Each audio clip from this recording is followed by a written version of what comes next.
Hi, and welcome to your interest rate watch for Monday, October the 18th. Really this week we're going to dive right in and just talk about what's going on. With the Federal Reserve, it's not so much coming from Ben Bernanke or the Federal Reserve in a whole. Keep in mind the November 2nd and 3rd meeting still is in place. That's when the actual announcements are going to be made. And what we're talking about specifically is quantitative easing 2, or what's been called now, as abbreviated, is QE2. These terms that we're talking about specifically, they seem like it really doesn't have any relevance to homeowners. However, it has a significant importance. And why we say that is because this quantitative easing 2 right now, we're looking at the Federal Reserve Board members who are being interviewed. And this is, again, outside of Ben Bernanke. Individually, they're going to be interviewed, and the markets are looking for what they're going to say as far as how much money they're going to put out, when the money is going to be put out, and how the money is going to be spent and where it's going to be spent. So these are all questions, because going back again, if you listen to some of our previous posts, if you go back into 2009, when they did quantitative easing 1, or QE1, basically that stabilized interest rates all the way through 2009. Now, keeping in mind that was $1.2 trillion from January all the way until March of 2010. Now, if that same pattern continues, then we could see interest rates stabilize, possibly push lower. Here is the double-edged sword of this. If they push the bond market too low and devalue the dollar too much, then unfortunately it could have the reverse effect on mortgages. That's something that really hasn't been factored in before, that we definitely have to keep in mind now.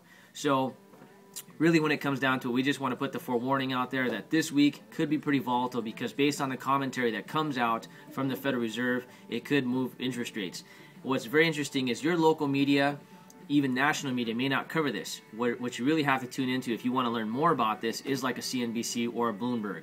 So those are the two prime networks that we refer to really get more in-depth information. Because if you just turned on for our local markets here in Washington, your King 5, Como, CBS News, Cairo, really they're not going to cover this type of information, because it's just not groundbreaking enough for them to bring precedence and gain media attention from us being the viewers to listen to this type of information. Now, for homeowners, again, this is very strategic, very important. So if you're thinking about doing anything to do with the refinance, now is the time to at least get the application submitted, choose a lender you want to work with, and get it in line. Hopefully we have opportunity to get in front of you to say, what can we offer, and how can we best structure the financing for you. But regardless of that, make sure you get your applications in. You do what's called a float to lock, and just wait. And then as we get closer, if the signs start coming, and you can always tune back into us to make sure to say, okay, interest rates look like they're going lower, so I'll hold off.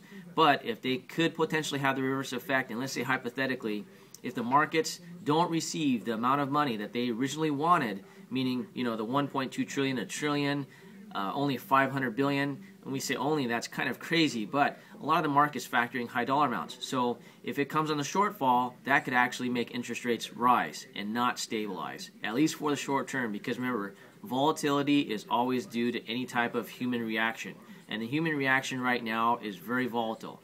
Anytime the stock market sees anything that they don't like, it sells off.